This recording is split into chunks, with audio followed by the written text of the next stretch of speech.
Ano, Ibe? Abala ka ba ngayon? Hindi naman po, Nay. Bakit po? Nakausap ko kasi ang mga kapatid ko at pinsan. Tinatanong nila kung okay lang daw ba dito sa bahay ganapin ang family reunion natin.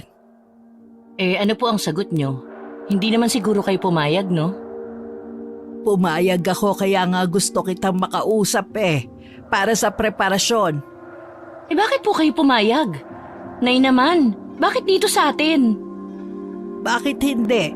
Lagi na lang nga sa kanila ginagawa ang reunion Nakakaya naman na tumanggi ako. Ngayon lang naman sila humiling. Alam nyo naman na hindi biro ang mag-asikaso ng mga reunion Pumayag pa talaga kayo na dito ganapin? Huwag kang mag-alala, hindi kita aabalahin. Kukuha na lang ako ng makakatulong ko sa lahat ng gagawin. Hindi lang naman yun ang inaalala ko Ang daming tao ang pupunta dito. Ano ngayon? Mga kamag-anak naman natin sila. Hindi naman sila basta ibang tao. Saka ano bang inaalala mo? Na baka magkita kayo ni Dindo? Akala ko ba matagal mo nang nakalimutan ang nangyari. At tanggap mo ng asawa na siya ng pinsan mong si Veli. Wala na po sa akin yun. Ang akin lang naman, Nay, bakit dito pa sa bahay natin? Pwede naman kayong magrenta na lang ng lugar na pagdadausan ng reunion nyo. Nakakaya naman kung yun ang sasabihin ko sa kanila. Baka isipin nila ayaw ko magpatuloy dito sa bahay natin. Ang liit kasi ng bahay natin Tapos dadagsain ng mga kamag-anak natin na puro payabangan lang naman ang laman ng usapan. Gusto rin kasi ng mga tsuhin at tsahin mo na dito ganapin para makasama ka naman nila. Napapansin kasi nila na tanging ikaw lang ang hindi pupunta sa mga okasyon ng pamilya.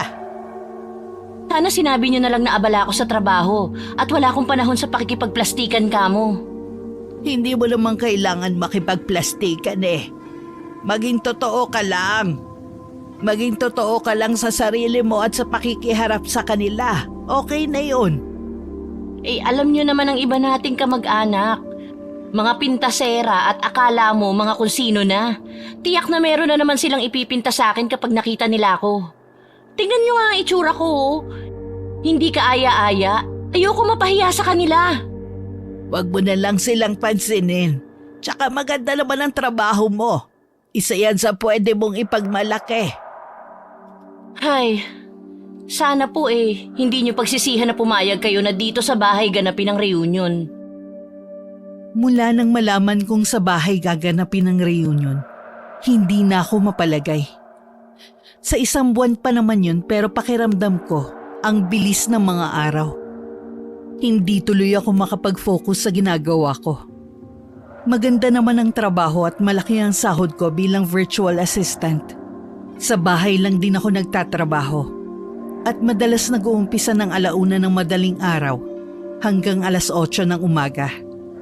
Kaya madalas tulog ako sa araw. Gumigising lang ako sa hapunan. May 3 taon na rin ako sa trabaho ko. At masasabi kong kontento na ako sa ganitong buhay. 3 kami magkakapatid at ako ang panganay. Ang sumunod sa akin na lalaki ay may sarili ng pamilya at sa probinsya ng napangasawa nakatira. Ang bunso naman na babae ay nung nakaraang taon lang ikinasal at kasalukuyang nagdadalang tao. Ang ama naman namin ay 10 taon nang namayapa. Kami na lang ni nanay ang magkasama sa bahay. At ang alaga kong asong si Blackie. Isang aspi na napulot ko nun sa daan nung tuta pa ito. Isa pa sa bumabagabag sa akin na hindi ko masabi-sabi kay inay ay yung makikita ko na naman si Dindo at ang pinsan ko na napangasawa niya. Sa sarili ko lang maaamin na hanggang ngayon, apektado pa rin ako sa ginawa ng dalawang yon. Kami talaga magkasintahan nun ni Dindo. Nagpaplano na rin kami na lumagay sa tahimik. Siya rin ang kauna-unahang kong nobyo, kaya masasabi kong mahal na mahal ko siya. Malapit kami sa isa't isa ng pinsan kong si Veli. Kahit sa Maynila siya lumaki at magkaiba kami ng paniniwala. Naging malapit pa rin kami dahil pareho kami ng hilig na gawin. Minsan nagbabakasyon siya sa probinsya namin. Ipinakilala ko sa kanya si Dindo na siyang malaking pagkakamali na ginawa ko. O bakit ngayon ka lang yata nagising? Napasara po ang tulog ko na eh. Mamaya pa naman po ang trabaho ko. Gusto mo bang initing ko ang ulam? Wag na po. Ako na lang ang mag-iinit mamaya kapag kakain na ako. Nakausap ko nga pala ang Tia Julie mo. Bago ang araw ng reunion pupunta na siya dito sa atin para daw matulungan ako sa paghahanda. Siya lang po ba o kasama na niya ang buong pamilya niya? Sila lang mag-asawa Si Veli at ang asawa niya. Sa mismong araw na ng reunion pupunta. Ganun po ba? Kahit hindi ka magsalita, alam kong may bumabagabag sa'yo. Tungkol ba sa pinsan mo at kay Dindo? Kahit po ba matagal na yung nangyari, sana naman magkaroon sila ng kahihiyan man lang na pumunta dito. Hindi naman lingid sa mga kamag-anak natin ang nangyari noon. Pero bakit pakiramdam ko mas kinakampayan pa nila si Veli kaysa sa akin? Ako na nga yung naagawan, parang ako pa lumalabas na masama sa pamilya natin. Hindi naman sa ganon. Kaya lang siguro iniisip nila na wala na sa'yo yun. Kasi nga matagal nang nangyari. Puro na lang matagal nang nangyari. Palibhasa kasi hindi nila alam ang naramdaman ko noon. Ibig bang sabihin, nasasaktan ka pa rin hanggang ngayon? Mahalaga pa ba ang nararamdaman ko ngayon? Kahit kayo, wala na akong ibang naririnig sa inyo kundi matagal nang nangyari. Kaya wag niyo na lang akong tanungin pa. Hindi naman mahalaga ang nararamdaman ko Dahil sa sama ng loob, tinalikuran ko na lang si nanay. Ayoko na kasi madagdagan ng mga sasabihin ko. Wala naman talagang nakakaunawa sa akin kundi ang sarili ko lang. Dama ko na mula nang mawala si Itay, wala na akong karamay sa lahat ng mga problema ko. Kung nandito pa sana siya, siguradong hindi magagawang agawin ng pinsan ko si Dindo. Naging mabilis ang mga araw. Isang araw bago ang reunion na gaganapin sa mismong bahay namin, dumating na ang Tia Julie at iba pa naming kamag-anak na tutulong umano sa paghahanda. Dahil tulog ako maghapon, gabi na nang magising ako. Papunta ako sa kusina nang maulinigan ko ang sinasabi ng tiyahin ko kay Inay. Bakit daw ako hinahayaan na hindi man lang ako dumalo sa mga nakaraang okasyon? Depensa ni Nanay, abala lang daw ako sa trabaho. Tumikhim ako para ipaalam na nandun ako. Nagmano naman ako at bumati sa tiyahin ko at sa iba pang naroon. Wala din akong imik na kumuha ng pagkain at bumalik sa kwarto ko. Kinabukasan, maaga pa lang abala na ang lahat. Samantalang ako nanatili lang ako sa loob ng kwarto ko. Kumuha pa ng ibang makakatulong si Nanay para kahit papano ay makaharap pa siya sa iba naming kamag-anak. Nang nandun na ang lahat, pinuntahan ako ni Nanay sa kwarto ko. Ba't hindi ka pa bihis? Nandyan na ang mga kamag-anak natin. Yung ibang pinsan mo, hinahanap ka na. Nandyan na rin ang mga kapatid mo. Kailangan pa ba ako sa reunion nyo? Aba, syempre naman. Ano na lang iisipin ng mga kamag-anak natin? Hanggang ngayon takot ka pa rin sa tao? Iniisip ko lang po kasi ang trabaho ko. Di magpakita ka na lang sa kanila. Tapos kapag oras na ng trabaho, saka ka magpaalam na. Sige po, magbibihis na po ako. Nang lumabas si Inay, saka ko naman kinuha ang damit na isusuot ko. Nang bigla akong mapasulyap sa malaking salamin. Sobrang taba ko na pala. At para akong may 5 anak na. Noon ko lang napagtuunan ng itsura ko. Kaya pala ganun na lang ako kung tingnan ng Tia Julie ko. Parang nanlilibak ang tingin sa akin. Para tuloy gusto kong pagsisihan na hindi ko man lang pinaghandaan ang okasyon na to. Nung lumabas ako, natuon sandali sa akin ang paningin ng mga kamag-anak namin. Ang mga pamangkin ko ang unang lumapit sa akin at nagmano. Nilapitan rin ako ng iba kong mga pinsan na kasama ang kanilang pamilya, maging ang mga kapatid ko. Pagkatapos ng maiksing kumustahan, nagtungo na lang ako sa isang sulok at doon nagmukmok. Hindi ko akalain na lalapitan ako ng pinsan kong si Veli. Kumusta ka na, Noemi? Balita ko, asensado ka na raw. Okay naman. Sino naman ang nagbalita sa'yo niyan? Ang nanay mo, ipinagmamalaki ka nga niya sa amin eh. Sabi pa nga niya, kahit hindi ka na magtrabaho, mabubuhay ka na daw na parang Reyna. Ikaw lang daw tong mapilit na magtrabaho pa rin. Siya nga pala, ang ganda ng sasakyan mo sa garahe ha. Ang laki na rin ang ipinagbago ng bahay ninyo. Ikaw rin ba ang nagpaayos? Oo. Para maging komportable naman si inay. Hindi ko na nga lang pinalakihan dahil dalawa lang naman kaming nakatira rito. Kung asensado ka na pala sa buhay, bakit hindi ka pa nag-aasawa? Abala kasi ako sa trabaho ko. Hindi ko namamalayan na lumilipas na pala ang panahon. Ibig sabihin, magpapakamatandang dalaga ka na talaga? Oops, matandang dalaga ka na nga pala. Sigurado naman ako na marami kaming matandang dalaga dyan. Saka, hindi sana ako tatanda ng ganito kung hindi ako naagawan. Ibig sabihin, apektado ka pa rin hanggang ngayon dahil sa nangyari? Kaya ba hindi ka dumadalo sa mga nakaraang okasyon? Dahil apektado ka pa rin na ako ang pinili ni Dindo na pakasalan? Ayaw mo kami makita? Hindi yun ang dahilan ko. Siguro naman binanggit sa inyo ni inay ang dahilan kung bakit hindi ako nakakadalo.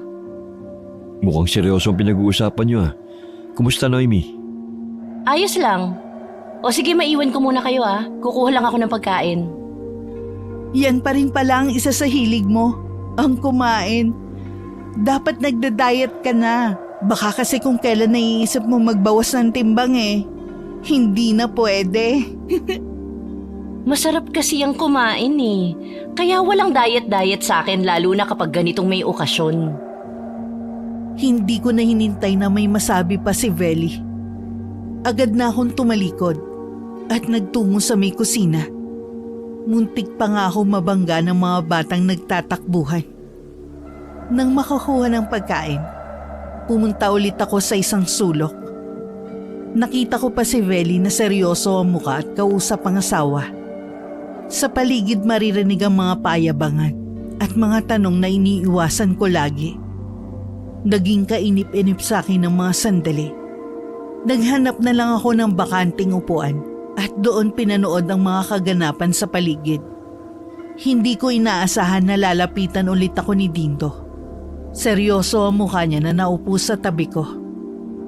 Nagsumbong sa akin si Veli. Bakit kailangan mo siyang pagsalita ng masama? Ano ba pinagsasasabi mo? Hindi mo pa rin ba matanggap hanggang ngayon ha? Nang pinsan mong pinili ko? Huwag mo nga ungkatin pa ang nakaraan. Ikaw tong hindi makalimot-limot eh. Yung asawa mo ang lumapit sa akin at kung ano-ano ang inusisa. Sinagot ko lang naman ang mga tanong niya sa akin.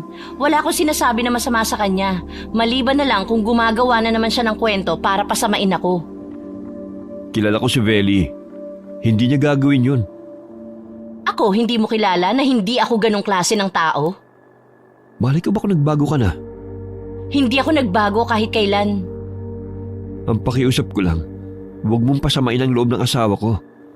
Baselan siya magbuntis. Siguro naman alam mong ilang beses na siyang nakunan. Siguro karma na yan sa inyo. Sa pananalita mo, parang natutuwa ka pa sa nangyari sa pinsan mo. Nasabi mo na siguro ang mga kasinungalingan ng asawa mo. Pwede mo na siyang balikan. Baka mag-isip pa yun ng hindi maganda kapag nakita niyang nag-uusap tayo. Hindi siya ganun. May tiwala siya sa akin. Nasundan ko pa ng tingin ng papalayong si Dindo hanggang makabalik siya sa tabi ng pinsan ko. Nahuli ko pa ang masamang tingin ni Veli at nanguuyam ng ngiti. Maging ang iba naming kamag-anak, iba ang ibinabatong tingin sa akin. Hindi na ako nakatiis. Nilapitan ko na si inay at nagpaalam na papasok na ng kwarto ko. Dinahilan ko na lang ang trabaho. Hinila niya muna ako sa isang tabi at kinausap. Ayos ka lang ba, anak? Oo naman, Nay. Nakita ko kasing nilapitan ka at kinausap ng pinsan mong si Veli. Tapos si Dindo naman. Ano naman ang sinabi nila sa'yo? Saka ko na lang po ikukwento sa inyo. Salamat nga po pala, Nay. Para saan ang pasasalamat mo? Dahil sa mga sinasabi niyo sa kanila. Alam ko po na gusto niyo lang ako ipagmalaki sa kanila. Pero sana hindi niyo na isinama ang sasakyan ng kapitbahay natin. Wala naman tayong sasakyan pa eh. Hayaan mo na.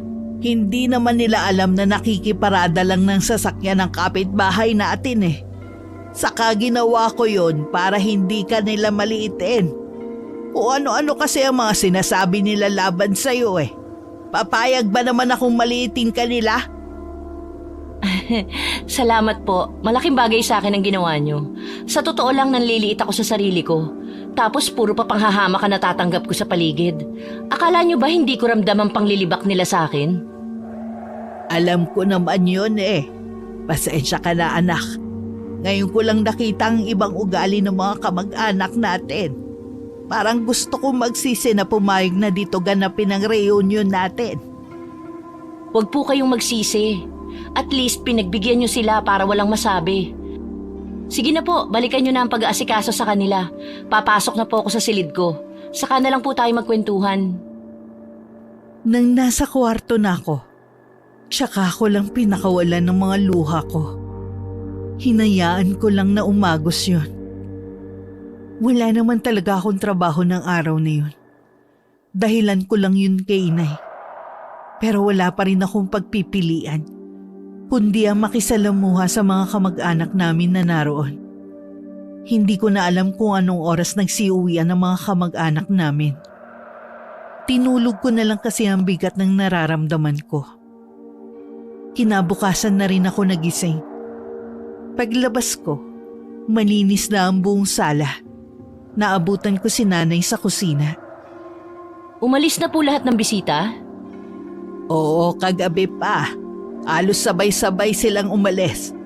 Kahit ang mga kapatid mo, umalis na rin kasi may pasok pa sa eskwelahan na trabaho. Sana naman, Nay, kung may gaganapin na okasyon, wag na dito sa atin. Hindi na nga, iha. Kahit may mga inupahan kasi kung makakatulong ko, nakakapagod pa rin pala. Sabi ko na sa inyo hindi biro ang mag-asikaso ng reunion. Oo nga pala. Alam mo ba, marami sa kamag-anak natin ang nagsabi na kung pwede na makihiram sa iyo ng pera. Total naman daw wala ka pang pamilya. Ibang klase rin talaga ang mga iba nating kamag-anak, no? Anong akala nila sa akin? Gatasan nila? Hindi naman. Katulad kasi nung isang pinsan mo. Malapit ng mga anak sa pang-5 anak. Wala pa daw pera para sa panganganak. Hindi daw kasi makaipon-ipon dahil sapat lang ang sahod ng asawa. Kasi nagparami ng anak, hindi naman pala sapat ang kinikita. Tapos ako nga abalahin. Sabi ko nga kahit wala ka pang sariling pamilya marami ka rin akong gastusin. Tama lang ang sinagot nyo. Kahit may pera ako, hindi ako magpapautang sa kanila. Hay nako, wag na nga natin silang pag-usapan pa. Wala ka naman komunikasyon sa kanila. Kaya hindi ka rin nila makakausap para utangan. Hindi naman lingid sa akin na may mga kamag-anak kami na hindi nakakariwasa sa buhay. Pero sa totoo lang, hindi ako malapit sa kanila. At kahit sa mga kamag-anak ng tatay ko. Madalas sabihin noon sa akin, lagi akong takot sa tao. Kaya siguro iilan lang ang mga naging kaibigan ko. Hanggang sa edad kong ito, hindi na nadagdagan ng mga kaibigan ko. Naayos lang naman sa akin. Nang sumunod na araw, dahil sa kaabalahan ko sa trabaho at pagtulong kay nanay sa tindahan, nakalimutan ko na ang naging pag-uusap namin ni Dindo nung araw na yun. Bumalik na rin ang ugali ko na laging masungit at mainitin ang ulo. Marami ang nagsasabi na dahil daw sa pagiging matandang dalaga ko. Nalipasan na daw ako ng panahon, kaya pabago-bago ang mood ko. Kahit ang mga bata sa amin, nasusungitan sa akin. Kapag ako nagbabantay sa tindahan ni nanay, Madalas na walang bumibili kapag nakikita nila ako. Ayaw mo kasing lambingan ng boses mo eh. Para ka kasing naghahamon lagi ng away eh. Wala na ako magagawa, ganito na ako. Hindi ko na ito mababago pa. Kung talagang gusto mo, magagawa mong baguhin. Baka kapag ikaw ang laging bantay dito sa tindahan ko eh. Baka wala nang bumili. Baka mapilitan ako magsara na lang. Nasa kanila na yon kung dito ba sila bibili o sa ibang tindahan. Huwag nilang idahilan na dahil ako ang bantay. Kapag kasi ako yung nandito, hindi sila makautang. Hindi nila ako kayang utuin, hindi katulad ninyo. Malambot ang puso sa mga nangungutang. Yang mga katwiran mo talaga. Maiba nga pala ako. Nakausap ko ang Tia Julie mo. Alam mo bang nakuna ng pinsan mong si Veli? Nung ibalita niya, kalalabas lang daw ng ospital. Pangatlo na yun na ipinagbuntis niya. Wala talaga siyang swerte sa pagbubuntis. Baka po karma na yun sa kanila. Huwag ka nga magsalita ng ganyan. Alam mo ba sa tono ng tiyahin mo? Parang ikaw ang sinisisi niya kung bakit nakuna ng anak niya. Ho? Bakit naman po ako? Tsaka wala po akong pakialam sa anak niya. Nagsumbong daw kasi si Veli na kung ano-anong sinabi mo nung araw ng reunion dito sa bahay. Sumama daw ang loob. Kapal naman ang mukha niya para gawan ako ng kwento. Sinagot ko lang naman ang mga tanong niya eh. Ewan ko ba sa mag-inang yon? Parang ngayon ko lang nakikilala ang tunay na ugali. Nag-aalangan tuloy akong dalawin sa bahay nila si Veli. Baka mamaya kung ano-ano na naman ang sabihin. Huwag niyo na lang pong dalawin. Hayaan niyo na sila. Tama na yung mga pakikisama ninyo sa kanila noon. Wala naman tayong atraso sa kanila. Kung tutuusin, si Veli naman talaga ang may atraso sa akin. Magsabi ka nga ng totoo. Hanggang ngayon ba mahal mo pa si Dindo? Sa tingin ko po, Nay, mahal ko pa rin siya. Alam niyo naman na siya lang ang naging nobyo ko. Masakit sa akin na yung pangarap naming bumuo ng pamilya, sila ng pinsan ko ang tumupad. Bakit hindi ka nagsabi sa akin? Dalawa na nga lang tayo dito sa bahay Inililihim mo pa ang nararamdaman mo. Ayoko lang po na mag-alala pa kayo sa akin. Nasanay naman kayo na kaya ko lahat ng problema eh. Lahat naman ay may hangganan ng katatagan. Lahat tayo, nangangailangan din ng taong masasandalan. Ano pa ba ang silbi ng pagiging nanay ko? Okay na po ako, Nay. Kung dati kinaya kong mag-isa, lalo na ngayon. Basta kung kailangan mo nang makakausap, nandito lang ako, ha? Huwag mo naman sana akong baliwalain. Opo, Nay. Tatandaan ko po. Gumaan kahit papano ang pakiramdam ko mula nang magkausap kami ng inay. Para bang biglang naglaho ang pader sa pagitan naming dalawa. Noon ko mas naramdaman na mahal din pala ako ni nanay. Na dati akala ko baliwala lang ako sa kanya. Mas madalas kasing si tatay ang nakakausap ko noon. At hingahan ko ng saloobin ko nung nabubuhay pa siya. Nang sumunod na araw, aksidente kami nagkita ni Dindo nang minsan galing ako sa simbahan. Nagsisimba ka pa pala? Oo naman. Tingin mo naman sa akin, nawala na ng pananampalataya mula nang iniwan mo? Nabalitaan mo na ba yung nangyari kay Veli? Oo, at balita ko, ako ang sinisisi nyo sa nangyari sa kanila. Ibang klase rin kayo, no? Nananahimik ako, bigla nyo ako isasali sa problema nyo. Mula kasi nung reunion, sumama na ang loob ng asawa ko. Masyado niyang dinibdib ang mga sinabi mo. Kaya hindi mo kami masisisi. Talagang pinaninindigan niya ang mga kasinungalingan niya, ha? Hindi na mahalaga kung sino nagsasabi sa inyo ng totoo. Wala na din naman ang anak namin eh. Mauna na ako. Marami pa kasi akong gagawing trabaho. Mabuti ka pa, may magandang trabaho. Bakit? Di ba maayos naman ang trabaho mo? Matagal na akong palipat-lipat ng trabaho. Mula nung nagsama kami ni Veli, hirap na ako sa trabaho. Noong una, natanggal ako. Mula noon, nahirapan na ako maghanap ng trabahong malaking sahod. Sa tulong lang ng ama niya, kaya ako may trabaho ngayon. Pero hindi sapat sa amin. Siguro karma na yan sa'yo. Siguro nga. Baka meron kang alam na pwede kong apply na trabaho. Kailangan ko lang talaga, Noemi. Sa totoo lang naaawa ako sa'yo. Pero mas nakakaawa ako kung tutulungan pa kita pagkatapos ng mga ginawa mo sa akin. Saan ka ba kumukuha ng kapal ng muka? Nagbabaka sakali lang naman ako eh. Huwag ka magalit. Pagtiyagaan mo na lang ang trabahong meron ka. At least meron kayong pinagkukuhanan. Isipin mo na lang na maswerte ka pa rin kumpara sa iba na wala talaga mapagkuhanan. Isa pa, pinili mo ang ganyang klase ng buhay. Hindi ko na hinintay na makasagot pa si Dindo. Agad na rin ako umalis. Nang lingunin ko siya, malungkot siyang nakasunod ng tingin sa akin. Pagdating sa bahay, nadatnan ko ang Tia Julie na paalis na rin. Kahit nagulat, nagmano pa rin ako sa kanya. Wala siyang imek hanggang makaalis. Nasundan ko na lang siya ng nagtatakang tingin. Ano po ang ginagawa ng Tia Julie sa atin? May pinuntahan daw siya sa malapit dito. Kaya dumaan na rin dito sa atin. Yun lang ba? Wala siyang ibang sinabi? Di ba galit siya sa akin? Ang totoo niyan, binanggit nga niya ang tungkol sa'yo. Pero pinagsabihan ko siya. Kung siya ka ako ay may respeto sa akin bilang pinsan niya. Wag na wag ka ako siya magsasalita ng hindi maganda tungkol sa'yo. Ayun, umiyak na at nagkwento. Hirap na daw siya. Kung kani-kanino na nga daw siya nangungutang eh. Pinahiram ko ng konting halaga. Kaya pala parang maamong tupa. Ano pa po ang ikinuwento niya? Ayun nga, puro kamalasan na lang daw ang nararanasan nila. Hanggang ngayon daw baon pa rin sila sa mga utang. Pakiramdam daw niya nagsimula ang kanilang kamalasan nang dumating si Dindo sa kanilang pamilya. Baka po nagkataon lang. Marami pa siyang ikinuwento na mahirap daw ipaliwanag.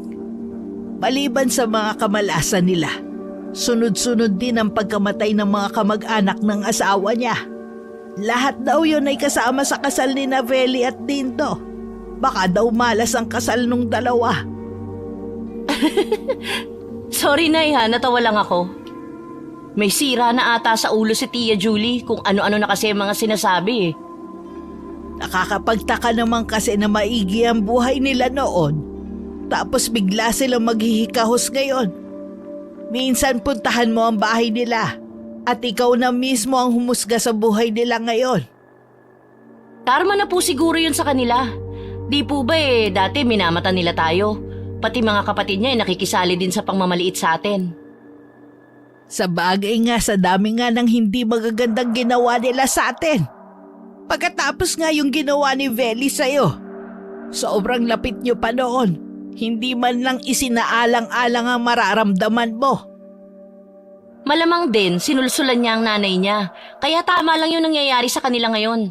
Baka sakaling magising sila. Kaya din siguro na ipinilit na dito ganapin ang reunion ng pamilya natin para makita ang buhay natin. Pabuti na nga lang, unti-unti mo na ipagawa itong bahay. Sila ngayon ang napahiya. Marami pa kaming nalaman ni Nanay sa tunay na kalagayan ng pamilya ng Tia Julie ko. Matagal na pala silang naghihirap, pero ayaw lang ipaalam sa iba naming kamag-anak. Akala siguro nila na ganun pa rin ang buhay namin. Nakalimutan nila na bilog ang mundo. Hindi habang buhay kami ang nasa ilalim. Nang sumunod na mga araw, bisita ko naman si Veli sa bahay. Dahil hindi pa naman oras ng trabaho ko, hinarap ko muna siya dahil sabi ni Nanay, ako ang gustong makausap. Nang magkaharap kami, hindi ko ipinahalata ang gulat ko nang makita siya. Mukha kasi siyang kalansay dahil sa kapayatan at kita na rin ang buto sa kanyang leeg. Matamis siyang ngumiti sa akin. Naginantihan ko lang ng pilit ng ngiti. Napatingin pa ako sa kwintas na suot niya. Hugis paru-paro kasi yun na may maliliit na bato sa mga pakpak. Oo, anong masamang hangin na nagdala sa'yo rito? Ang totoo niyan may kailangan kasi ako sa iyo Pabor ba? Oo sana, kung ayos lang. Pagkatapos ng mga sinabi mo sa akin ng reunion at mga sinabi ni Dindo sa akin, hihingi ka sa akin ngayon ng pabor? 2 buwan na nakakalipas, hindi mo pa rin ba nakakalimutan? Mahirap kasing makalimot. Humihingi ako ng dispensa. Medyo tuliro lang kasi ko nun eh. Alam mo kasi ganun kapag buntis. Ah, ganun ba? Yung kapatid ko buntis din eh, pero hindi naman laging tuliro. Oo, sana kalimutan mo na yun. Alang-alang sa pagiging magpinsan natin. Bakit nung inagaw mo sa akin si Dindo, hindi mo naisip na isaalang-alang ang pagiging magpinsan natin? Eh di lumabas din ang totoo. Hanggang ngayon galit ka pa rin sa akin at hindi ka pa nakakalimot. Matagal na akong nakalimot. May mga pagkakataon lang talaga na naaalala ko, lalo't may nagpapaalala. Ang mabuti pa aalis na ako. Mali yata yung pumunta pa ako dito. Sandali. Maganda ang kwintas mo. Kanino galing? Ah, ito ba? Regalo sa akin nung kasal namin. Maganda. Bagay sa'yo. Nang umalis ang pinsan ko, napaisip ako ng malalim. Bigla rin ako napangiti. Hindi ko akalain na aabot ng ilang taon ang paghihiganti ko. Walang nakakaalam nun kundi ako lang. 1 linggo na rin ang nakakalipas mula nang pumunta sa bahay ang pinsan ko. Mula nga noon, wala pa ako nababalitaan tungkol rito. Si inay lang kasi ang nagkukwento sa akin sa nangyayari sa kanila na nababalitaan din niya sa iba naming kamag-anak. Ilang araw na rin ako mag-isa sa bahay namin. Anumang araw kasi manganganak na ang kapatid ko. Medyo masela ng pagbubuntis niya. Kaya gusto niya nasa tabi niya si nanay. Kapag ganitong wala akong trabaho, nakabantay lang ako dito sa tindahan namin. Sayang din kasi ang benta. Malumanay na rin akong magbenta para hindi nangingilag sa akin ng mga bumibili. Habang abala ko sa mga ginagawa ko, wala akong kaalam-alam na madalas na palang nagtatalo ang pinsan ko at si Dindo. Ano? Nagsisisi ka na bang ako ang pinili mo na pakasalan? Wala akong sinasabing ganyan. Wala ka nga sinasabi pero kita ko naman sa mga kinikilos mo. Huwag ka na nga magkaila pa. Pagod ako araw-araw sa trabaho. Pagkatapos ikaw ang alam mo lang gawin, awayin ako. Nakakagalit kasi eh. Ang tagal na natin nagsasama pero bakit hanggang ngayon, ganito pa rin ang buhay natin? Bakit hindi man lang tayo umaasenso? Paano puro ka gastos imbis na magtipid? Baon na nga tayo sa utang eh. Masisisi mo ba ako? Sanay ako sa maluhong buhay. Alam mong solo lang akong anak kaya lahat ng gusto ko, ibinibigay ng mga magulang ko. Kaya tama lang na ibigay mo rin sa akin ang lahat ng nakasanayan ko. Iba ang buhay may asawa. Dapat alam mo yan. Kailangang iwasan mo ng mga nakasanayan mo. Paano tayo aasenso kung alam mo lang gawin ay gumastos? Ang gawin mo kasi, maghanap ka ng trabaho na may malaking sahod para guminhawa ang buhay natin. Ay ewan, ang layo mo talaga kayo. Kanino? Kay Noemi ba ha? Wag mo nga akong maikumpara sa balyenang yun. Pwede ba tama na? Hindi ka ba napapagod? Sa araw-araw na lang na ginawa ng Diyos, puro na lang tayo away. Kasalanan mo ang lahat ng to eh.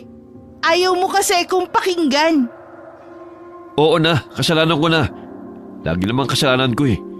Sana kung alam ko lang na ganito magiging pagsasama natin, hindi ka pipiliin ko. Napatulala na lang ang pinsan ko sa narinig niya sa kanyang asawa. Hindi makapaniwala na magagawa yung sabihin sa kanya. Para siyang kandilang nauupos na naupo na lang sa gilid ng kama nilang mag-asawa habang pinipigilang maiyak. Samantalang si Dindo, nagpahangin muna sa labas ng bahay. 1 taon lang naging masaya ang kanilang pagsasama ng asawa. Pagkalipas nga lang ng 1 taon, sunod-sunod ng kamalasan ang nangyari. Magkakasunod na namatay ang kamag-anak ni Dindo at mga kaanak din ng pinsan ko sa kanyang ama. Noong una, inakala ni Dindo na nagkataon lang. Pero hindi nagtagal para bang napagtanto niya na parang ang minamalas sila. Lalo't naging hirap sila sa pera at maging ang mga biyanan niya ay naghikahos din sa buhay. Tila ba pati sila nadamay sa kamalasan nila. Muli siyang bumalik sa kwarto at naubutan niyang umiiyak ang pinsan ko.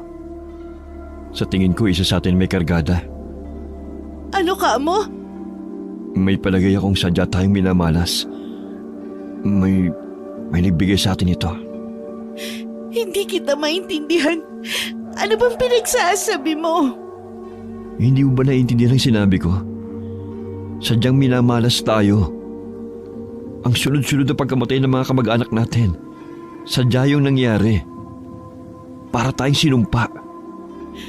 Sino naman ang gagawa nun sa atin? Hindi ko alam. Siya lang ang taong may galit sa atin. Si Noemi. Siya ang nagbigay sa atin ng kamalasan. Anong gagawin natin? Hindi ko pa alam. Pero kung siya nga, siya lang ang nakakaalam kung paano mawawala sa atin ang sumpang ito. Huwag mo munang banggitin sa mga magulang mo hanggat hindi tayo nakakatiyak. Bakit hindi? Paano tayo makakahingi ng tulong kung hindi natin sasabihin sa kanila? Kahit sigurado na tayo, wala pa rin tayong ebidensya.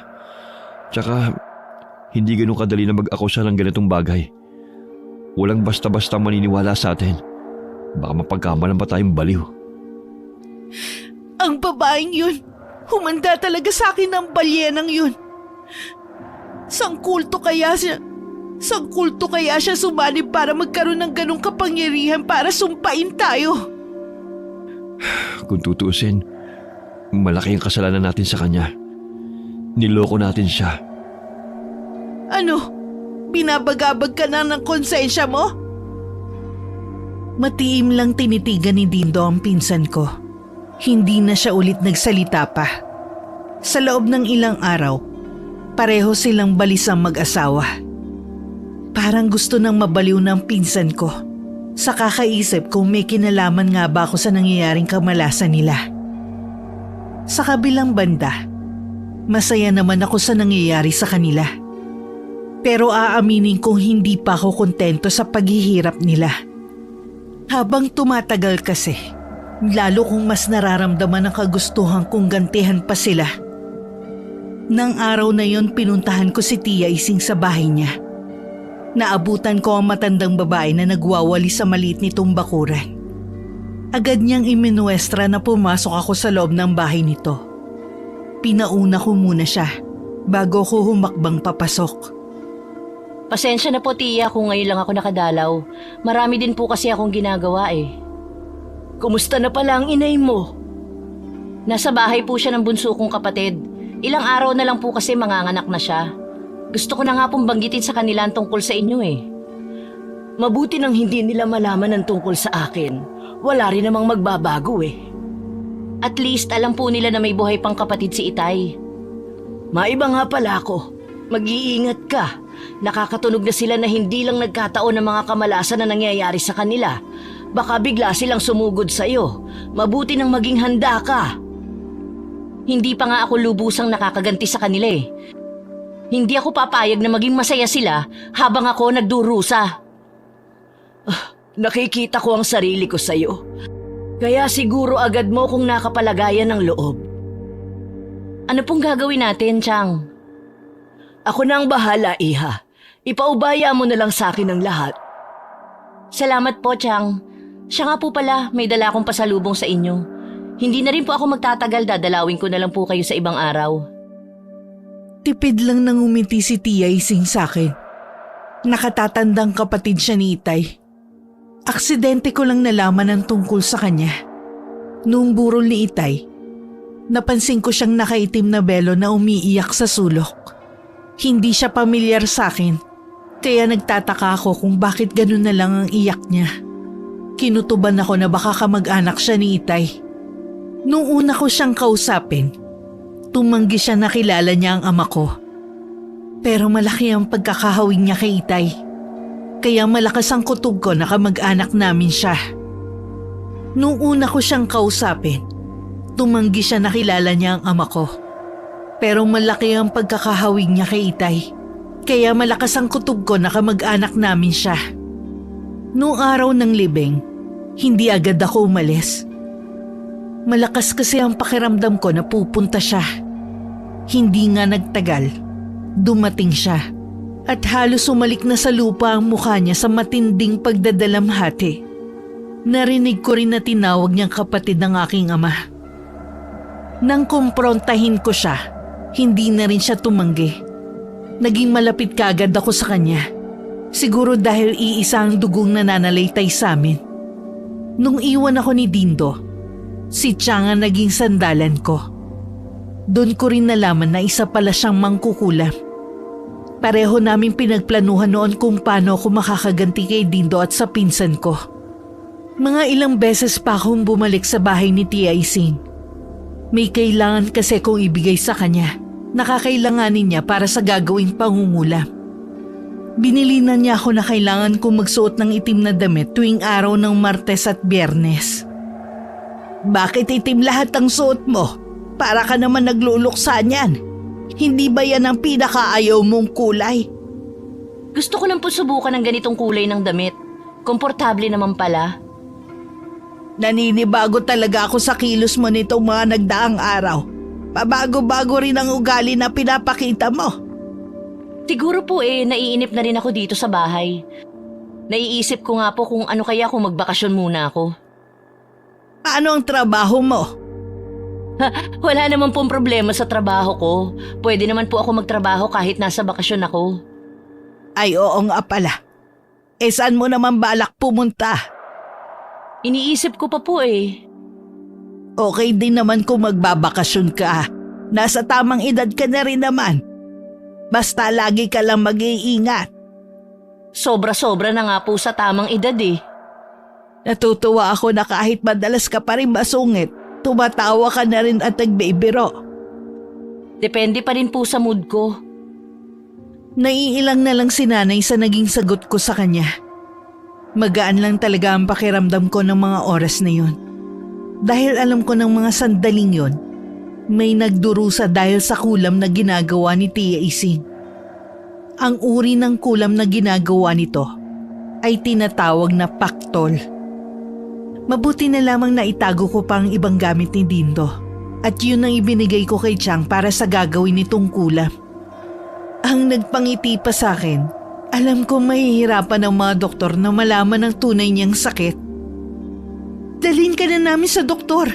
Kanina pa masakit ang ulo mo. Nakailang inom ka na ng gamot pero hindi pa rin tumatalab. Huwag na. Wala na naman tayo na itatabing pera Manghihiram muna ako sa mga magulang ko.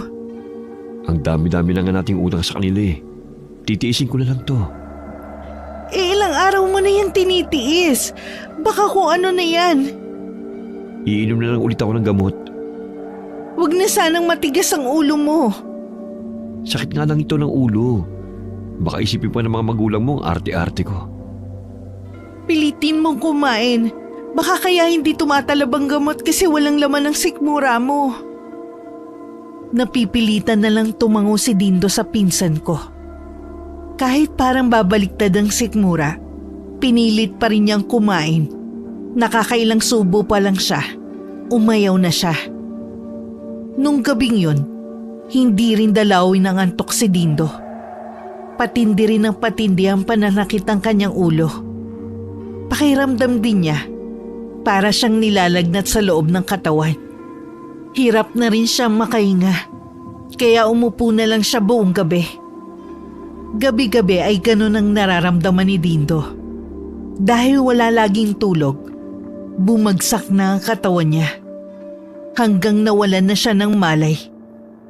Isinugod siya sa ospital at lumabas sa pagsusuri ng mga doktor. Wala siyang sakit. Baka kailangan sa espesyalista ka magpakonsulta para malaman talaga natin ang totoong sakit mo. Mahusay naman ang tumingin sa akin doktor kanina. Baka nga wala talaga akong sakit. Tingnan mo nga ang itsura mo sa salamin. Tsaka mo sabihin sa akin na wala kang sakit. O sige, para matigil ka na. Magpapatingin ako bukas na bukas din. Inaalala ko rin kasi na baka mabaon na naman tayo ng utang sa mga magulang mo eh. Alam mo naman na hindi sila ganun kaluwag sa pera eh. Sa mga magulang ko lang naman tayo mababaon sa utang eh. Hindi naman sila ibang tao. Tsaka handa naman silang tumulong. Kinabukasan nga, muling dinala ng pinsan ko si Dindo sa doktor. Maraming pagsusuri ang pinagdaanan niya. Ngunit wala talagang makitang diferensya sa kanya. Kahit ang mga magulang ng pinsan ko ay nagtataka na rin sa resulta ng mga pagsusuri. Dahil kung titignan nga naman, aakalain ng kahit sinong tumingin kay Dindo na may sakit siya. Nung araw ding yun, nagpauwi na rin si Dindo. Ayaw na kasi niyang lumaki ang babayaran nila sa ospital. Sa bahay na lang daw siya magpapagaling. Bakit ba hindi nila makita ang sakit mo? Baka nga wala talaga akong sakit, Veli. Eh anong tawag sa nangyayari sa'yo? Sige nga, ipaliwanag mo.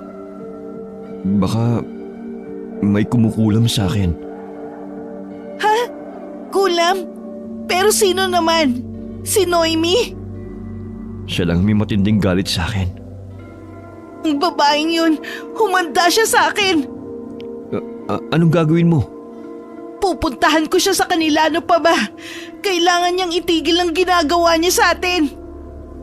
Huwag ka muna magpadalos-dalos. Wala tayong ebidensya laban sa kanya. Ano pa bang ebidensya? Malinaw naman siya ang nasa likod ng nangyayari. Oo nga, pero kapag nagpadalos-dalos ka sa gagawin mo, baka tayo lang mapasama. Ano? Hihintayin pa ba natin na lumala ka?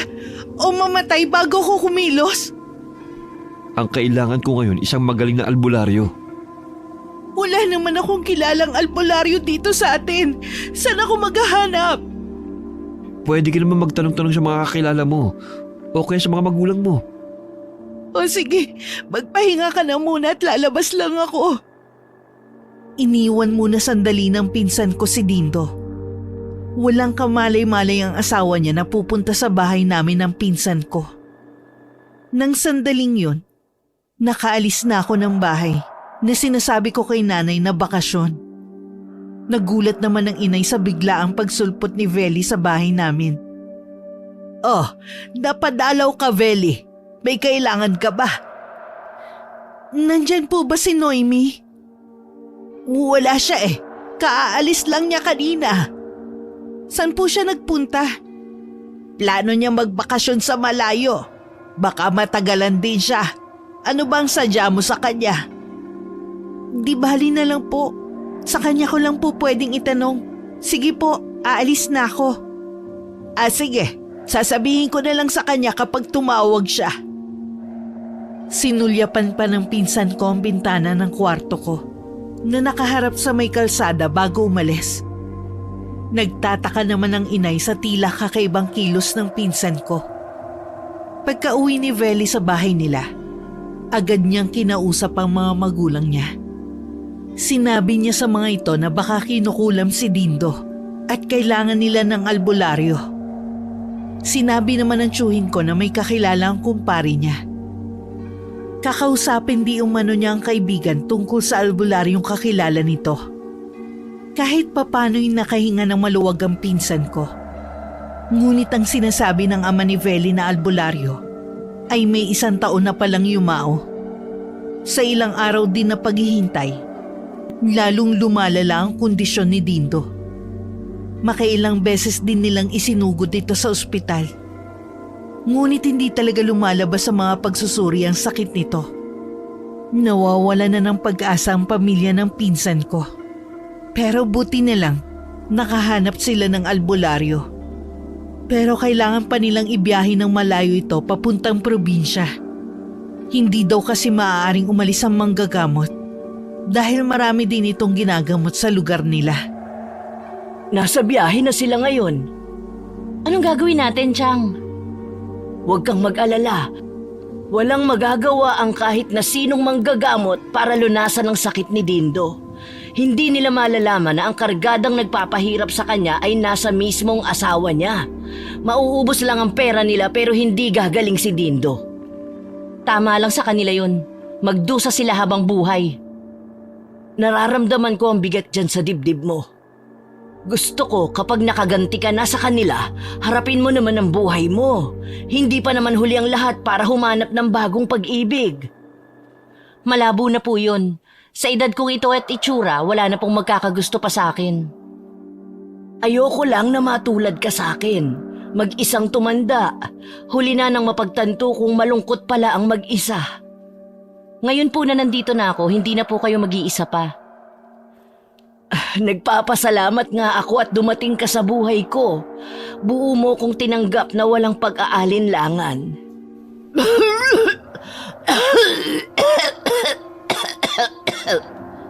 Ayos lang ba kayo, Chaising? May dugo! Matagal na akong may sakit. Baka ilang buwan na lang ang itatagal ko sa mundong ito. Kaya po ba napansin kong hirap kayong huminga at mahinang kumain? Oo, halos hindi na rin kasi tanggapin ang tiyan ko ang kinakain ko. Bakit hindi niyo po sinabi na may sakit kayo? Di sana pinatingnan ko po kayo sa doktor. Baka mapadali lang ang buhay ko kung magpapagamot ako. Mas kabisado ko pa ang sarili kong katawan kaysa sa mga doktor na yan. Alam ko kung paano pahahabain pa ng kaunti ang buhay ko. Sasamahan ko po kayo hanggang sa huling sandali ng buhay niyo. Hindi po ako aalis sa tabi niyo, Chang. Baka hanapin ka ng nanay mo kung matagal kang mawawala. Pwede ko naman po siyang dalawin paminsan-minsan. Saka po, abala din po yun dahil bagong panganak ang kapatid ko. Hindi na nun mapapansin kung matagal akong mawawala sa bahay. O sige, ikaw ang bahala. Gusto ko lang sabihin na ang mga huling sandali ko sa mundong ito na kasama ka, ang pinakamasayang alaala na babaunin ko sa kabilang buhay. Sa totoo lang po, sa inyo lang ako naging malapit. Hindi po talaga ako naging malapit sa kahit kaninong kamag-anak natin. Ewan ko ba, ramdam ko kasi na hindi totoo ang kanilang pakita sa akin. Hindi katulad ninyo na ramdam kong tanggap nyo agad ako. Dama ko ang kalungkutang bumabalot sa pagkatao mo. Gusto ko kapag nawala ako, isama mo sa aking himlayan ng bigat dyan sa dibdib mo. Kung yan po ang huli ninyong habilin. Gusto ko rin, habang nandito ka sa bahay ko, maging masaya tayo. Tumango lang ako kasabay ng pagpatak ng luha ko sa mga mata. Ang sikip ng dibdib ko para bang sasabog na. Kung kailan naging malapit ako sa isa sa mga kamag-anak ni Itay, tsaka ko naman malalaman na may taning na ang buhay ni Chang. Nang mga sumunod na araw, masigla naman si Tia Ising. Laging nakangiti kapag magkausap kami. Kaya naman ako, pilit ko na lang inaalis sa isipan ko na lilisanin na rin niya ang mundo namin. Samantala, kinausap naman ng albularyo ang pinsan ko pagdating pa lang nila sa bahay nito. Sabi nito may kargada siya at kailangan niyang ibalik ang kwintas kung kanino niya yun kinuha. At kailangan din tanggapin yun ng may-ari. Ang kwintas di umano na yun ang nagdadala ng kamalasan sa kanilang pamilya at sakit kay Dindo. Hanggat hindi napuputol ang sumpa, may mga susunod pa di umanong mamamatay. Sinabi naman ng pinsa ko kay Dindo ang mga sinabi ng albularyo. Sino ba nagbigay ng kwintas na yan? Hindi ko nga alam eh. Kasama lang to sa mga regalo sa atin nung kasal natin. Paano may babalik yan kung hindi mo kilala kung kanino galing? Baka kay Noemi galing to. Ibabalik ko sa kanya to. Di ba sabi nung albularyo, kailangan kapag binalik mo yan sa may-ari, tanggapin niya ng buong puso. Sa tingin mo kaya, tatanggapin kagad yan ni Noemi? Paano kung itanggi niya na sa kanya yan? Anong gagawin natin? Marami pang kamalasan ang darating sa atin kapag hindi natin to sinuli. Hindi ko na rin alam. Pigang-piga na rin ang utak ko sa pag-iisip ng solusyon sa problema natin. Yun lang daw ang tanging solusyon para maputol ang sumpa, sabi ng albularyo. Puntahan mo muli si Noemi sa kanila. Kung kinakailangang lumuhod ka sa harapan niya, gawin mo. Ano? Paano mo maaatim na sabihin yan? Kung alam mo lang na gustong-gusto ko nang lamutakin ng babaeng yun. Tapos sasabihin mo lumuhod ako sa harapan niya. May iba ka pa bang naisip na solusyon? Siguro ayos lang sa'yo na mamatay ako. Hindi ko naman gustong mamatay ka. Hindi ko lang kasi maatim na luluhod ako sa harapan niya. Hindi naman siya santo para luhuran ko. Hindi nga. Pero huwag mong kalimutan na malaki ang kasalanan natin sa kanya. Tayo ang dahilan kung bakit gumaganti siya ngayon. Alam ko lang na ganito ang mangyayari. Sana hindi na lang kita inakit noon. Huwag na tayo magsisiyan pa. Nangyari na to. Solusyonan na lang natin. Hindi ko naman kasi akalain na kakagati mo ang mga ginagawa ko noon eh. Karma na to sa atin. Hindi ko alam kung hanggang saan ko kakayanin ang sakit na dinadanas ko ngayon. Pero ayoko pang mamatay. Kaya gumawa ka ng paraan. Nakikiusap ako sa iyo. Pinauwi muna ng albularyo ang pinsan ko at si Dindo. Yun lang daw kasi ang magagawa ng albularyo sa kanila. Pagdating sa bahay, lalong tumitindi ang sakit na nararamdaman ni Dindo. Labag man sa kalooban, napilitan na rin ang pinsan ko na pumunta muli sa bahay namin. Nadatnan pa niya ang inay na nag-aayos ng paninda sa tindahan nito. Nandyan na po ba si Noemi? Nung isang araw umuwi tapos umalis din uli. Binanggit ko na rin na hinahanap mo siya dito nung isang araw. San ko po kaya siya pwedeng puntahan? Naku, pasensya ka na. Hindi ko kasi alam ang eksaktong lugar kung nasan si Noemi. Ano bang kailangan mo sa kanya? Mahalaga po ang sadya ko sa kanya. Kaya baka alam niyo kung saan ko siya pwedeng puntahan. Baka may naaalala kayong lugar na binanggit niya. Talagang wala eh. Masyado na kasing malihim ang batang yun mula pa nung magsama kami ni Dindo. Alam ko po hanggang ngayon may galit pa rin siya sa amin ng asawa ko. Ikaw lang ang nag-iisip sa bagay na yan. Matagal na nakalimot si Noemi. Sigurado po ba kayo dyan? Gano'n niyo po kakilala ang anak niyo? Alam niyo po ba kung anong mga ginagawa niya, ha? Huminahon ka, iha. Hindi mo kailangan magalit. Ano bang ginawa sa inyo ng anak ko? Sa pagkakaalam ko nung reunion lang ulit kayo nagkita. Malaki po ang atraso ng anak niyo sa amin. Una, inuulan kami ng kamalasan. Marami sa kamag-anak ng tatay ko ang sunod-sunod na namatay. Tapos ngayon, binigyan niya ng sakit si Dindo. Kinulam ng anak niyo ang asawa ko. Mahabaging langit, hindi yan magagawa ng anak ko. Regular na nagsisimba ang anak ko kahit gaano pa siya kaabala sa trabaho niya. At isa pa, wala ngang kaibigan si Noemi. Magkakaroon pa ng kakilalang mangkukulam. Malay niyo naman, mismong anak niyo ang mangkukulam. Hay! Huwag mo ngang paparatangan ng anak ko ng mangkukulam, ha?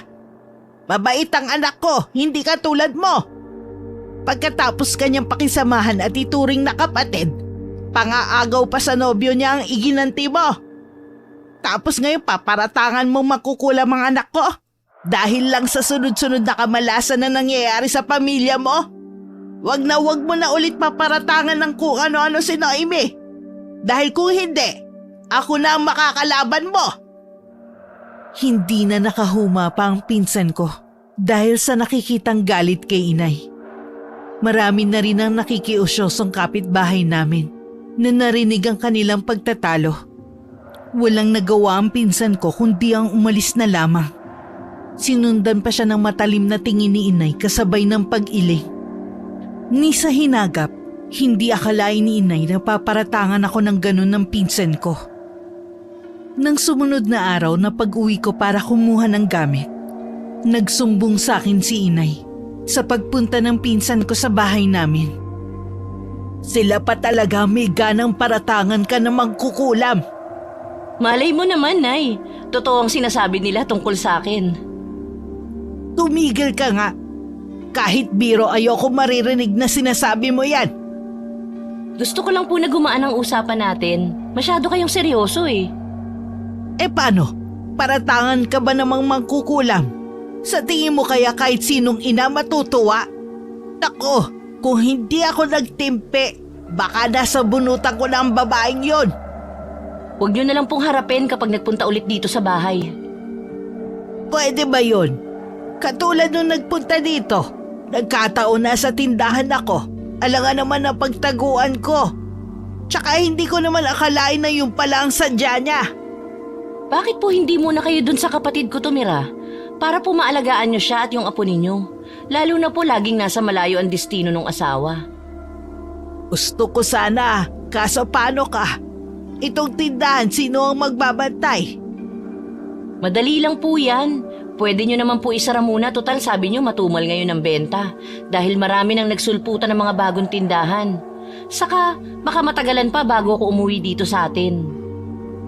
Isa pa yan sa napansin ko.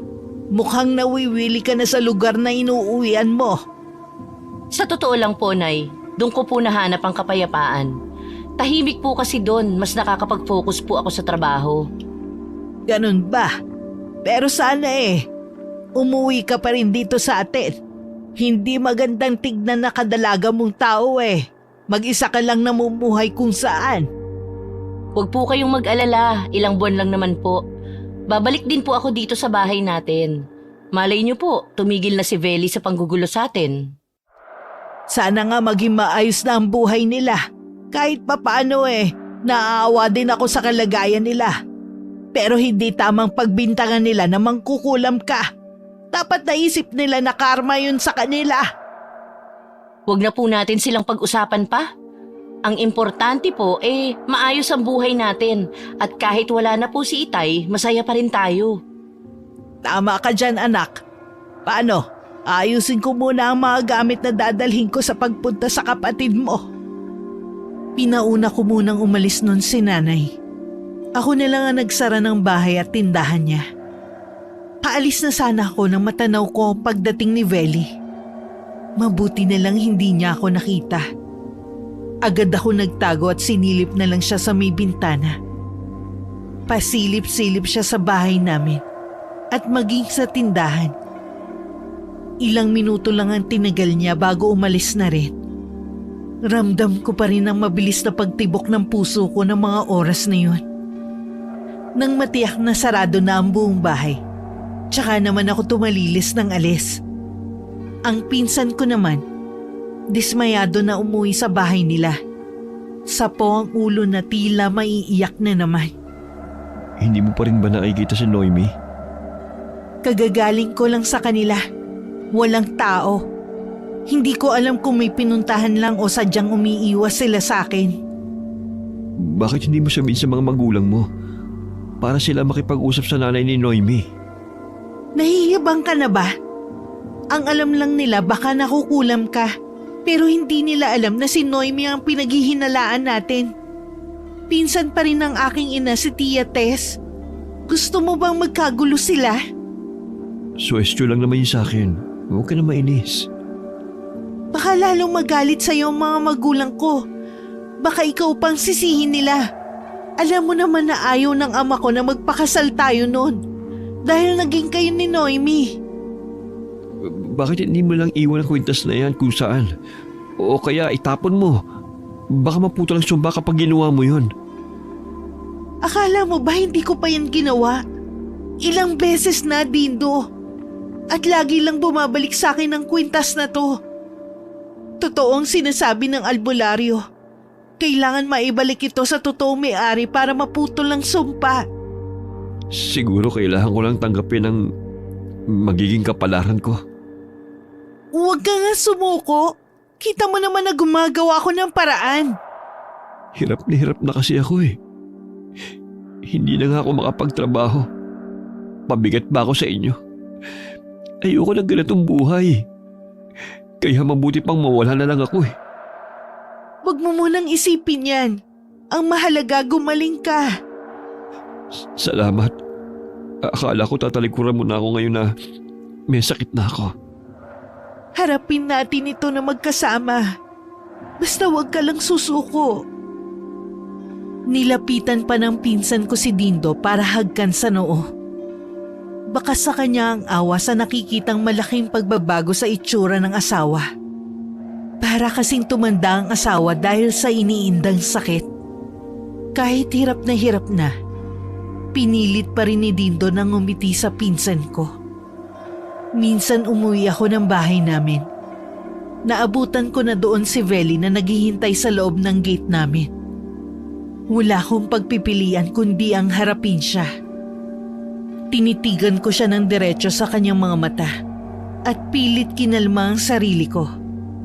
Ayoko kasing mahalata niya na meron akong tinatago. Mabuti naman naabutan kita. Meron kasi ako. Nabanggit na sa akin ng inay. Ilang beses ka nga daw nagpunta rito. Oo. San ka nga pala naglalagi? Iniwan niyo na ba talaga itong bahay niyo? Hindi naman. Nabalitaan mo naman siguro na bagong panganak lang ang kapatid ko, kaya kailangan nasa tabi niya ang nanay namin. Ako naman, nakahanap ako ng lugar na tahimik at nakakapag-isip ako ng matiwasay. Talaga? Mabuti ka pa? Habang kami walang tulog lagi. Nabanggit sa akin ni nanay na pinagbibintangan mo raw akong mangkukulam. Ibang klase ka rin, no? Mula pagkabata magkasama na tayo, tapos iisipin mo na mangkukulam ako, ha? Ikaw lang kasi ang may motibo para kulamin o ipakulam si Dindo. Ako lang ba? O baka gusto niyo lang ako sisihin para umiwas kayo sa kasalanan niyo sa akin? Gusto niyo akong baliktarin para kayo ang magmukhang biktima? Hindi totoo yan. Tahimik kaming namumuhay tapos sunod-sunod ang kamalasan namin. At nagkasakit na nga si Dindo. Kahit ang mga doktor, hirap tukuyin ang tunay niyang karamdaman. Bakit ako sisisihin niyo? Dapat siguro naisip mo na karma na yan sa inyo. Maawa ka na sa amin, Noemi. Hindi ko na alam ang gagawin ko. Ayoko mamatay si Dindo. Tulungan mo kami. Pasensya na, wala akong maitutulong sa'yo. Sabi mo nga kinulam si Dindo. Bakit hindi kayo lumapit sa isang albularyo? Ginawa na namin yan.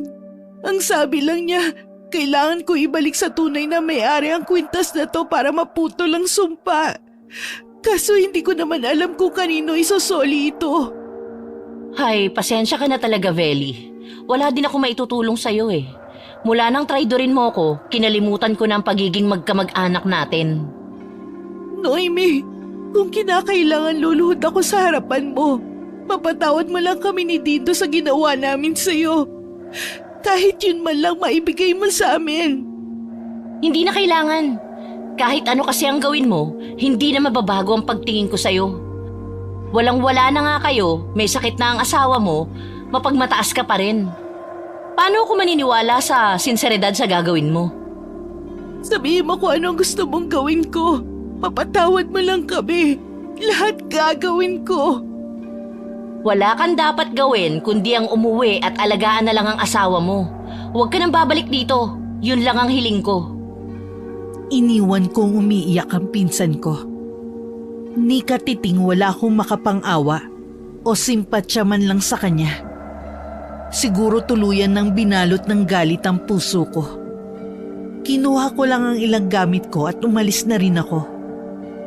Lingid sa akin, hindi pa umaalis si Veli. Dahil sa lalim ng iniisip ko, hindi ko na malaya na nasundan niya ako hanggang makauwi ako sa bahay ni Tia Ising. Hindi mo siguro na malaya na nasundan ka? Ho? Ano pong ibig niyo sabihin? Nasundan ka ng pinsan mo.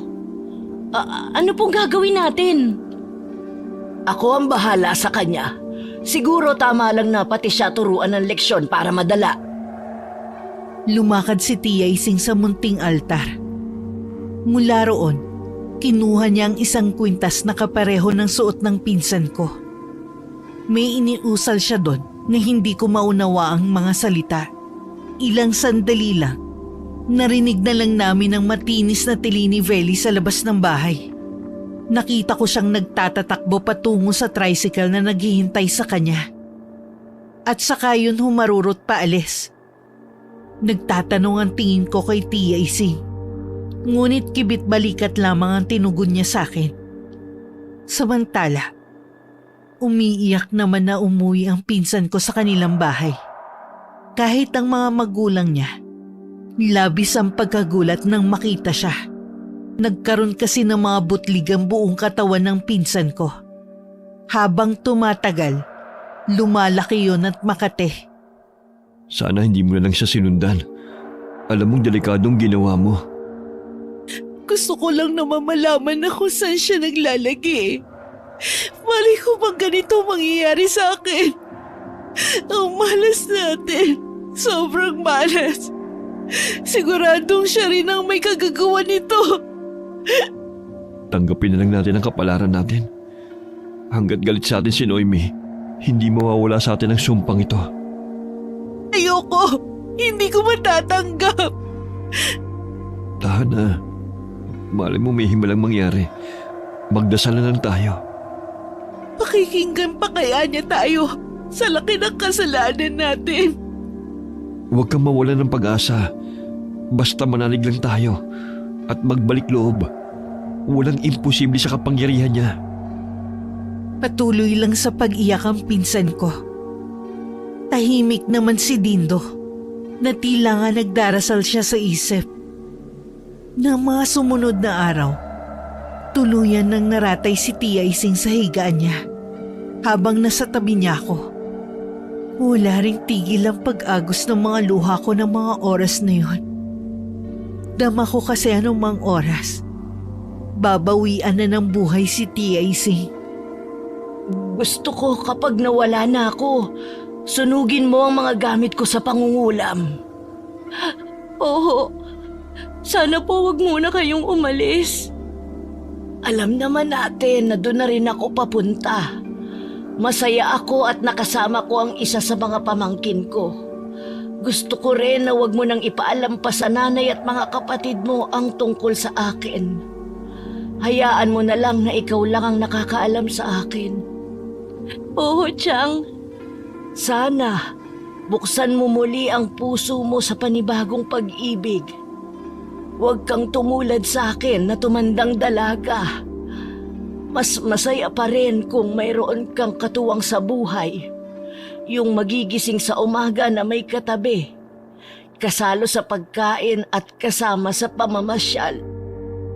Kapag nawala na ako, ayoko na matagal kang magluluksa sa pagkamatay ko. Harapin mo ang bagong umaga ng may sigla at puno ng pag-asa. Puro tango na lang ang isinagot ko kay Tia Ising. Mula nang hindi siya makatayo sa kanyang higaan, lagi na lang ako nakabantay sa kanya. Madalas sa hating gabi nagigising siya at humihingi ng tubig. Hindi na kasi siya makakain kahit anong pilit ko. Saktong 1 linggo na maalam na si Tia Ising. Kaya pa siyang namatay habang natutulog. Gaya ng bili niya, agad ko siyang ipinalibing at sinunog ko rin ang mga gamit niya. Pinagiba ko rin ang bahay niya na yari sa kahoy at tabla. Nang makauwi ako sa bahay, dama ko pa rin ang matinding kalungkutan sa dibdib ko dahil sa pagkamatay ni Tia Ising. Pero kailangan kong sundin ang mga bilin niya sa akin. Mula nang bumalik ka parang malungkot ka lagi. Lagi kang nakatingin sa kawalan. Nagluluksa po kasi ako sa pagkamatay ng isang mabuting kaibigan. Siya ba ang may-ari ng tinirhan mo? Ano ang kinamatay niya? Matagal na po siyang may sakit. May taning na ang buhay niya. Kaya ba ilang buwan ka rin tumigil sa bahay niya? Opo, gusto ko kasing makasama siya sa mga huling sandali ng buhay niya. Ikinalulungkot ko ang nangyari sa kaibigan mo. Alam kong masakit sa'yo pero hanggang doon na lang talaga siya. Matagal na po niyang tinanggap ang nakatadhana sa kanya. Marami rin ako natutunan sa kanya. Habang buhay ko yung dadalhin sa puso ko. Alam kong nalulungkot ka. Nandito lang ako kapag kailangan mo nang makakausap. Ayoko nang naglilihim ka pa sa akin. Oho. Kumusta na po pala si Bunso at ang baby niya? Okay naman ang kapatid mo. Medyo naninibago lang kasi unang anak. Pero natututunan na rin niya kung paano maging ina. At ang pamangkin mo naman, sobrang taba. Kung makikita mo yung mga braso at hita, parang mga longganisa sa pintog. Nako, nakakatuwang bata. Kaya po pala nawili na kayo doon. Saka po bumata po kayo sa mga apo ninyo. Nako, kapag nakita mo rin ang pamangkin mo, tsak na matutuwa ka rin. Pinapasabi pala ng kapatid mo na dalawin mo naman sila. Huwag ka daw puro trabaho. Oho, kapag okay na po ang pakiramdam ko, dadalawin ko po sila. Gusto ko rin maglaan ng oras sa pamangkin ko eh. Meron pala akong ibabalita sa'yo. Alam mo bang hiwalay na pala si Dindo at Veli? Ho? Bakit daw po? Pinaghiwalay na lang ng mga magulang niya si Veli. Puro na lang daw kasi kamalasan ang nangyayari sa pagsasama nilang dalawa. Puro din kasi sila away. Kasal po sila. Sa mata ng Diyos at sa mga mata ng tao, mag-asawa po sila. Hindi tamang paghiwalayin sila. Yun na nga eh. Kung kailan namang gumaling na silang pareho sa sakit nila, tsaka pa sila naghiwalay. Dapat nga po mas magiging matatag ang kanilang pagsasama dahil sa mga pinagdaanan nila. Pero dahil sa sulsol ng ibang tao, mas pinili pa rin nilang maghiwalay. Mukhang nakalimutan mo na nga ang ginawa nila sa'yo. Kasi akala ko matutuwa ka kapag nalaman mo na naghiwalay na sila eh. Hindi po ako natutuwa. Mas gusto ko na ayusin nila ang pagsasama nila. Humihingi din pala sa atin ng dispensa ang mga magulang ni Veli. Nalaman kasi nila na pinagbintangan ka nun ng mag-asawa. Hiyang-hiya nga sila. Ang dami na daw atraso sa'yo ng pinsan mo. Baka daw mamaya hindi na sila makaharap sa'yo sa reunion. Hindi na po ako dadalo sa reunion nyo. Okay na ako mag-isa lang. Hindi naman po ako mahilig sa ganyang mga okasyon. Ako rin. Ang mga apo ko na lang ang iintindihin ko. Nakakapagod din kasi mag-asikaso ng reunion. Nagtawanan na lang kami ni Inay sa pinag-uusapan namin. Nung mawala si Tia Ising, napag-isip-isip ko na kung gusto ko talagang maging tunay na masaya, kailangan ko nang patawarin ng mga taong nagkasala sa akin. Bago ang araw ng pag-uwi ko sa bahay namin, ang kabiyak ng kwintas ni Tia Ising ay isinama ko na sa mga gamit niyang sinunog ko. Kaya naputol na ang sumpa sa mag-asawa. Sa ngayon masaya akong kapiling ang aking pamilya at kontento ako sa takbo ng buhay ko. Kung magiging katulad ako ni Tia Ising na tumandang dalaga, marahil kailangan ko yung tanggapin ng maluwag sa dibdib ko. Wakas. Ano, Ibe? Abala ka ba ngayon? Hindi naman po, Nay. Bakit po?